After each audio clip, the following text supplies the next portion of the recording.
एक शिष्य ने अपने गुरु से पूछा, गुरुदेव, जब जीवन में सुख और दुख दोनों ही ना हो तब जीवन में क्या होता है?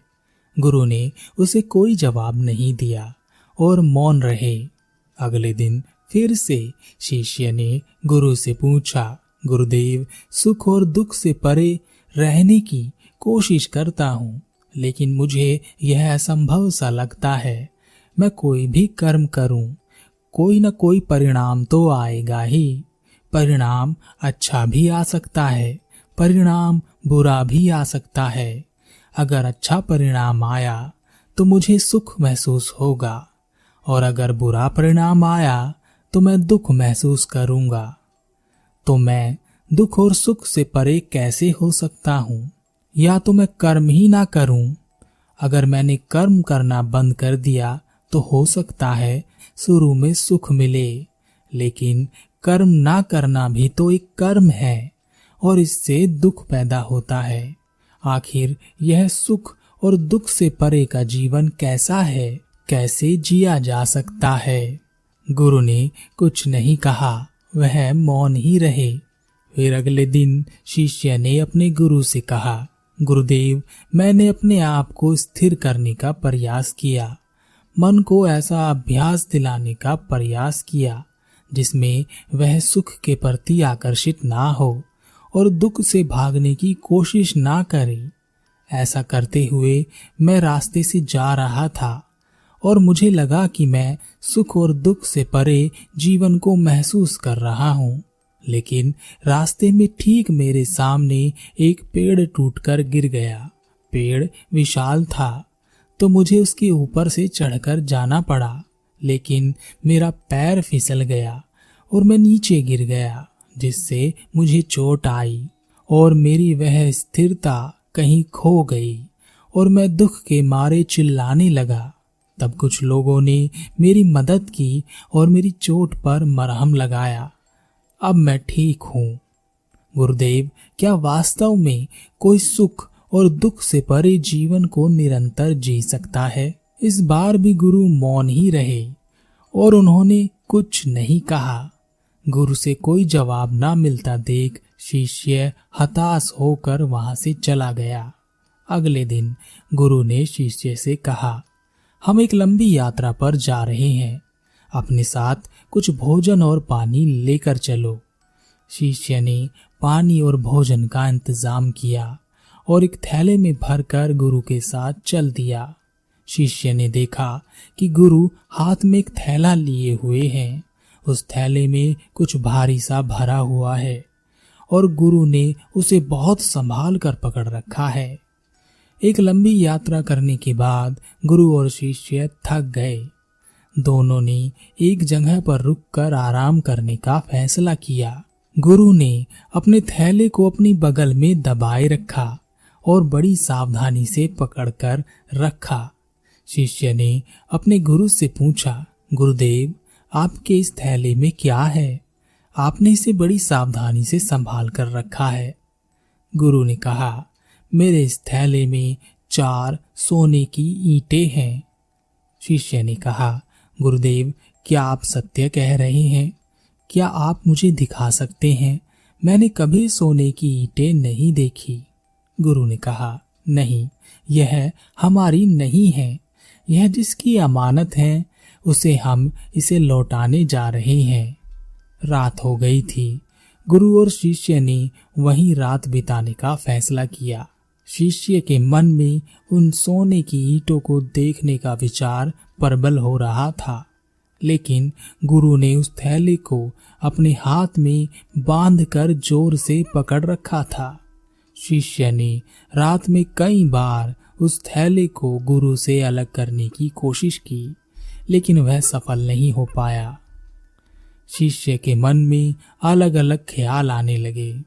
उसने सोचा, इतना सारा सोना होगा तो मैं उससे कुछ भी कर सकता हूँ, बड़ा घर बना सकता हूँ, व्यापार कर सकता हूँ और जो लोग मुझ पर हंसते थे उन्हें उनकी औकात दिखा सकता हूँ।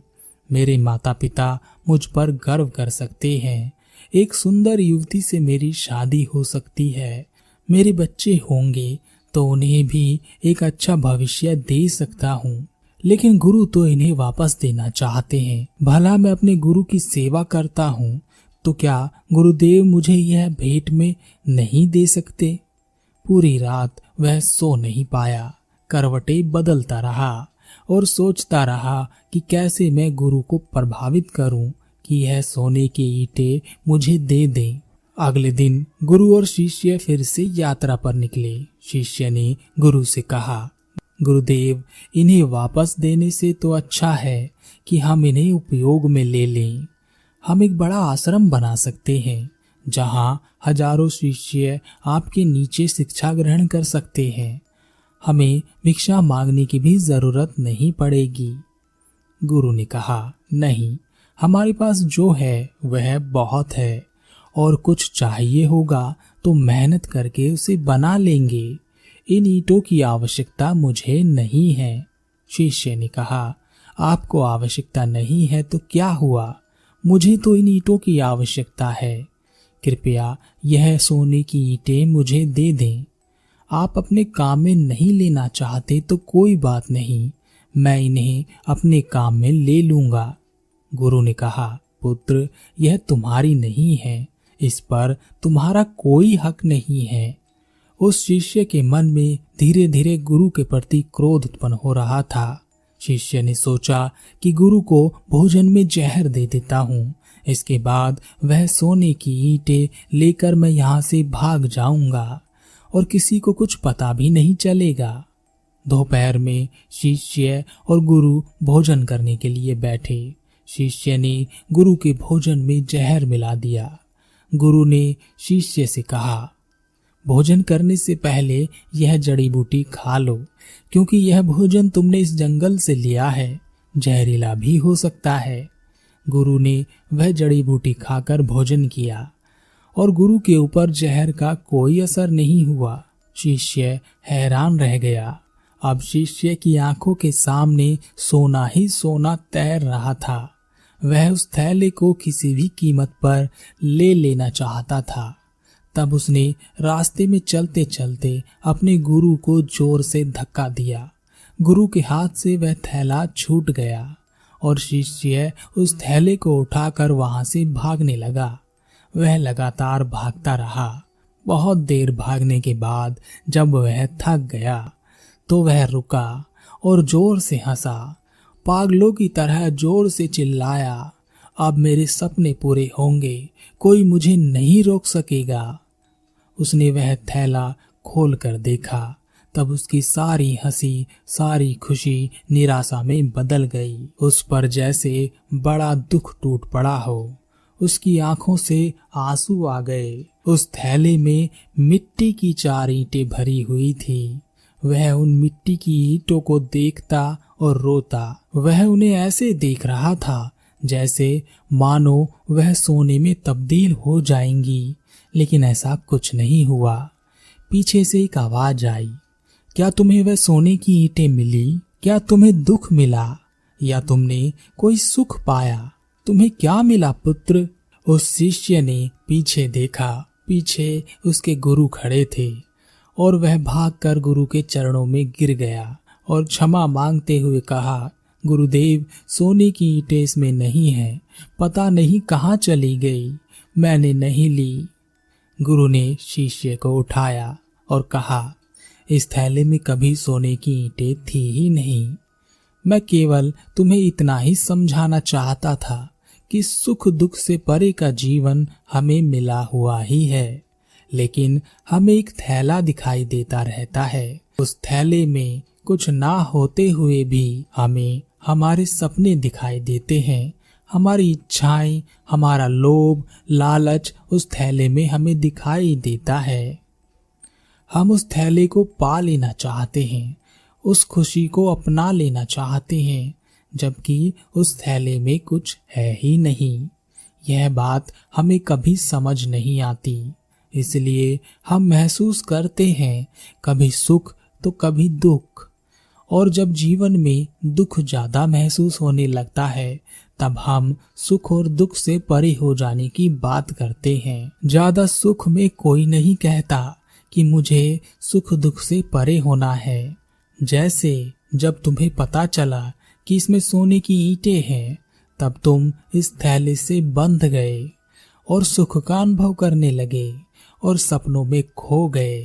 और जब तुम्हें पता चला कि इस थैले में कुछ है ही नहीं, तब तुम दुख के सागर में डूब गए। जबकि इन दोनों स्थिति का तुम्हारे जीवन में कोई औचित्य नहीं है, क्योंकि यह थैला तुम्हारा नहीं है। अब अपनी इस थैले से पहले की स्थिति और अब की स्थिति पर विचार करो। क्या तुम्हारे जीवन में दुख था या तुम उसे लेकर आए हो? या जो सुख तुमने अपनी कल्पनाओं में बना लिया था, उसे कौन लेकर आया? और उन सपनों के टूटने पर तुम्हें क्या मिला? शिष्य ने कहा, गुरुदेव, मैं समझ गया। अब मुझे क्या करना है, बस यह बता दीजिए। गुरु ने कुछ नहीं कहा, वह मौन ही रहे। गुरु और शिष्य वापस आश्रम आ गए। गुरु ने अपने एक पुराने थैले से 4 सोने की ईंटें निकालकर शिष्य की कुटी के अंदर बीचों बीच जमीन पर रख दी और बिना कुछ कहे वहां से चले गए। सोने की ईंटों को देखकर शिष्य के मन में फिर से लालच ने जन्म ले लिया और उसने फिर से अपने सपने बुनने शुरू कर दिए।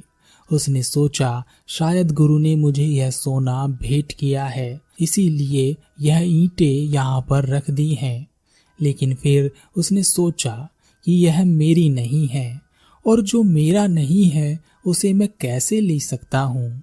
शायद मेरे दुख का यह कारण बन जाएगी। 2 दिन उसने अपने आप को बहुत समझाया, लेकिन तीसरे दिन उसका मन उस पर हावी हो गया और वह रात के समय इन ईंटों को लेकर वहां से भाग गया। भागते समय उसने सोचा कि मैं यह क्या कर रहा हूँ? क्या मैं सुख लेकर भाग रहा हूँ या सुख के रूप में दुख लेकर भागा जा रहा हूँ? मैं यह क्या कर रहा हूँ? वह शिष्य रात में ही आश्रम वापस लौट आया और उन ईंटों को वहीं पर रख कर वहीं बैठ गया और पूरी रात उन्हें घूरता रहा, सोचता रहा और सुबह होते होते उसके मन से उन सोने की ईंटों का लालच चला गया और उसका मन स्थिर हो गया। अब वह रोज आश्रम के काम करता है, उन सोने की ईंटों को भी देखता है, लेकिन वैसे ही जैसे वह बाकी चीजों को देखता है। शिष्य को देखकर गुरु समझ गए कि इसका मन स्थिर हो गया है। गुरु ने शिष्य से पूछा, अब तुम्हें सोना नहीं चाहिए? शिष्य ने कहा, जो मेरा नहीं है वह मुझे नहीं चाहिए। गुरु ने कहा, और तुम्हारा क्या है? शिष्य ने कहा, कुछ नहीं। हम भी अपने जीवन से सुख और दुख से मुक्ति चाहते हैं। ज्यादातर लोग केवल दुख से ही मुक्ति चाहते हैं और ऐसा होना संभव नहीं है। सुख पकड़ोगे तो दुख मिलता ही है, लेकिन इन दोनों से आगे एक जीवन है जहाँ ना सुख होता है और ना दुख होता है। इसका मतलब यह नहीं है कि सुख और दुख आते नहीं हैं, सब आते हैं, पर हमारा स्थिति को देखने का नजरिया बदल जाता है। हम केवल वास्तविकता को देखते हैं, झूठे सपने नहीं। हल देखते हैं, विफलता नहीं। चिंतन करते हैं, चिंता नहीं। जो हो गया उसका दुख नहीं करते।